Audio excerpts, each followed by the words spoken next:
And thank you, Cake. All right, we're ready to jump into this next video, man. Let's do it. So what's this next one?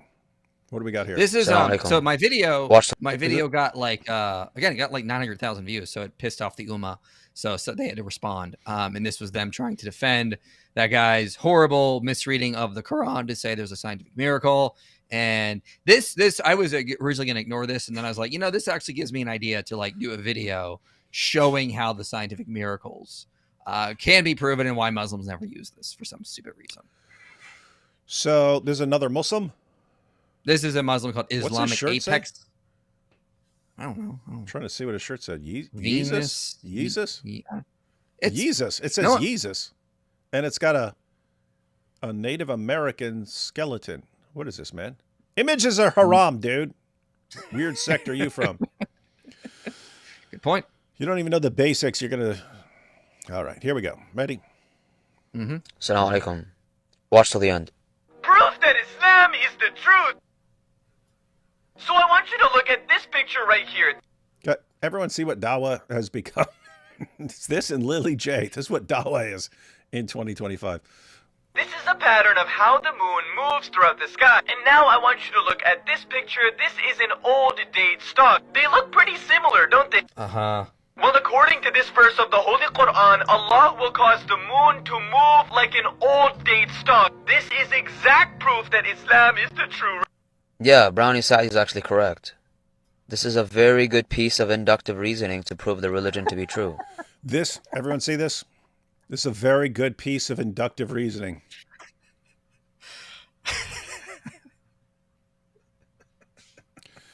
Quran says, "Hey, the moon after it disappears and comes back looks like an old dried up date stock because they're both sort of yellowish crescents. Isn't that amazing? Yeah. How could anyone have known this? But I confirm it. I confirm it. Yes, he has spoken the truth. He spoke the truth on TikTok. He's a super genius. He's a scientific miracles. Oh my goodness, guys. Powerful. This is because there were not Arabs back then who actually knew how to study astronomy or how planets moved or the moon. Yeah, they didn't know how to look up at the sky. They didn't know. You could just look up at the sky, guys. Thales in what's now Turkey. Over 1,000 years before the time of Muhammad, predicted a solar eclipse. Guess what? I could predict a solar eclipse by looking it up on the internet and seeing when a solar eclipse is going to come. He predicted it by kind of just, these guys were observing the motions and so on and making predictions. Knew how to track the course of the moon as well as many other celestial bodies. You simply saying that ancient people knew how to track the course of the moon or other celestial bodies does not make it the case, right? The citation you... I don't like. They'll say the dumbest stuff, and then that's the proof. We respond with sources. And I'm like, well, it's just because you said it and had a source, that doesn't mean it's true. Up on your background does not say that they knew how to identify what the moon pattern looked like or any of that. In fact, their explanation of the moon and how they knew how to track it was very simplistic. Clearly, it isn't as advanced as how the Quran describes the moon pattern. It isn't as advanced as how the Quran describes the moon pattern. It isn't as advanced. The Quran doesn't describe the moon pattern. The Quran describes what the moon looks like when it returns. And it says it looks like one of those old dried up date stalks, crescent shaped. But even if you said, I think it's talking about notice there doesn't say anything about an S shape or anything else in there. But even if you granted that, dude, he's putting the burden of proof on you. You have to show us that people didn't know that the pattern that the moon is in 7th century Arabia. Show us that. We'll still reject the argument because not even what the Quran says. But dude, you're trying to show us that this is a scientific miracle. You go to a verse that no Muslim interpreter interpreted to mean what you say.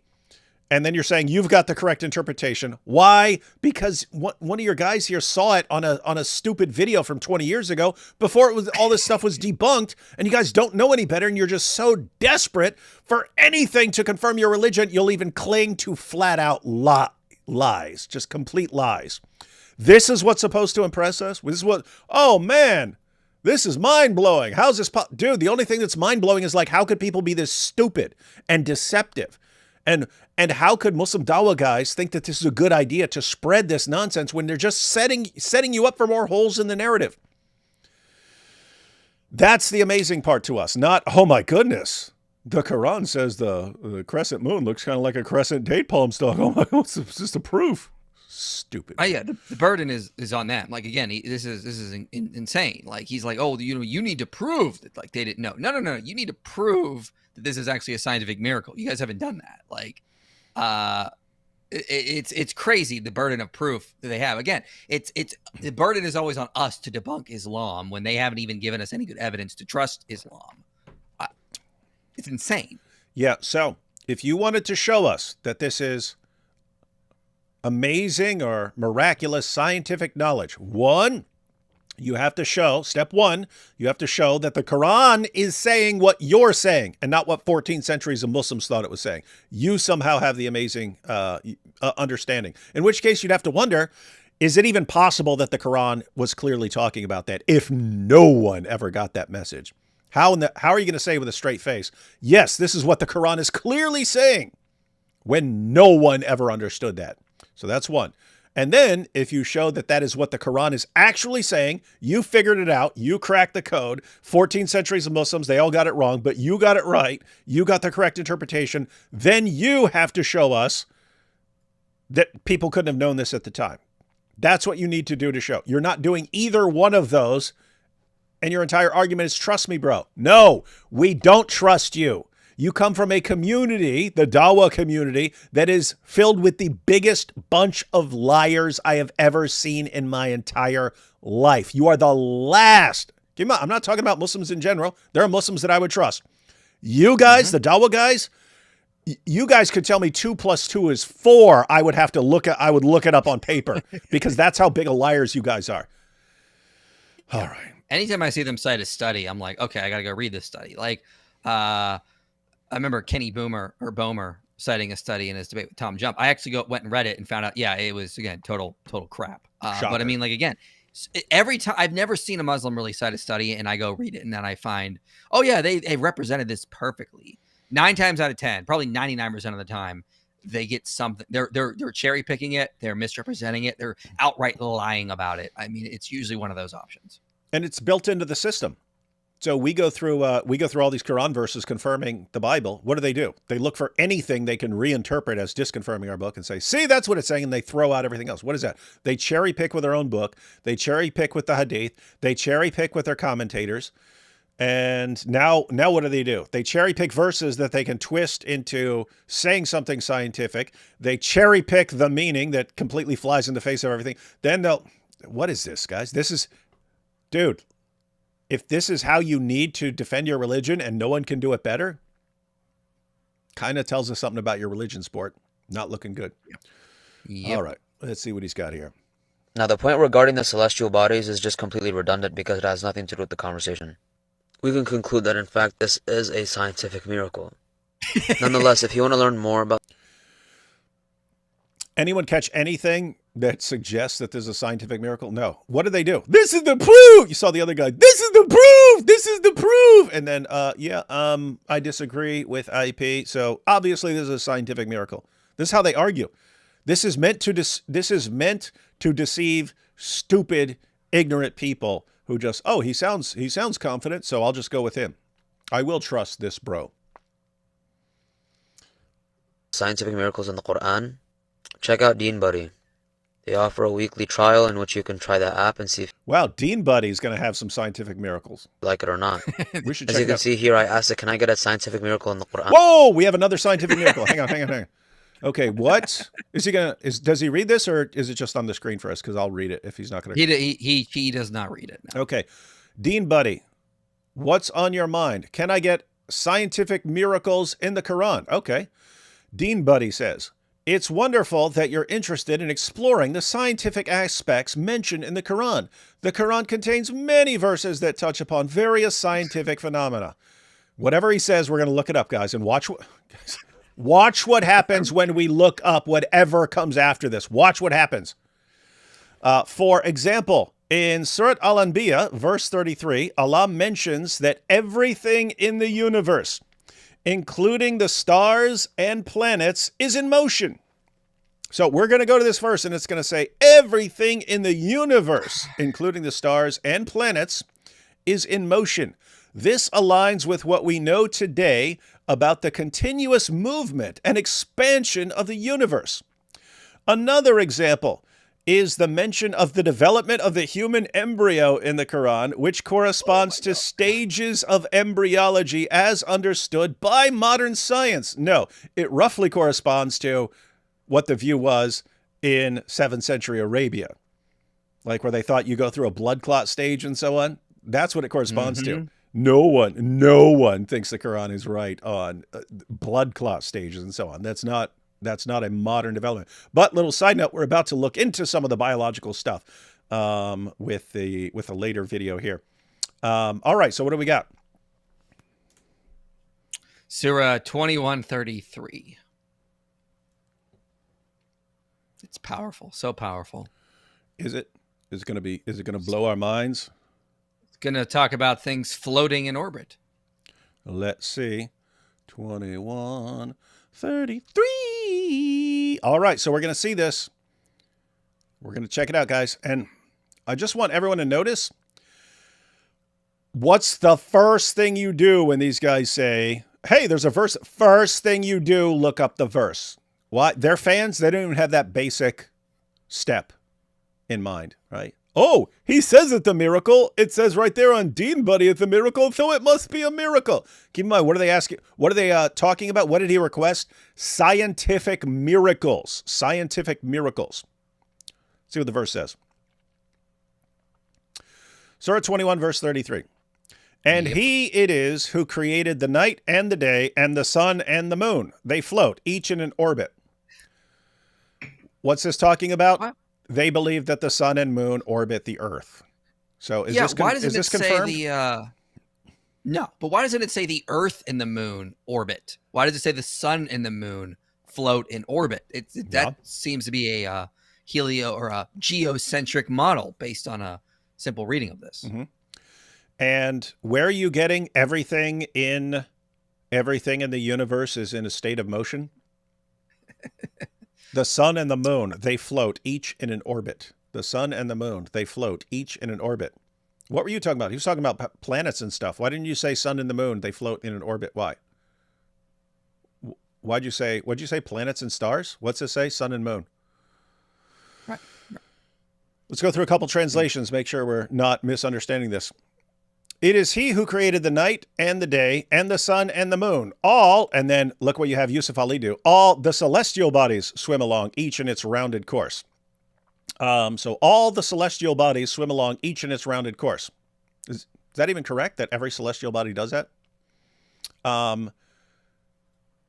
Guys, they think the sun and moon are orbiting around the flat earth. That's what they think. Right. And he it is who has created the night and the day and the sun and the moon, each in an orbit floating. And he it is who created the night and the day and the sun and the moon. All orbs travel along swiftly in their celestial spheres. Did you catch Shakir here? Yeah. The sun and the moon are traveling along swiftly in their celestial spheres. So you got the earth, and then you've got these spheres around it. And the sun is following one of those. You guys getting this? IP. Yo. Did that sound like what Deen Buddy said? Nope. Doesn't sound at all. It sounds more like this is a scientific inaccuracy. If the sun and the moon are orbiting, not the moon and the earth.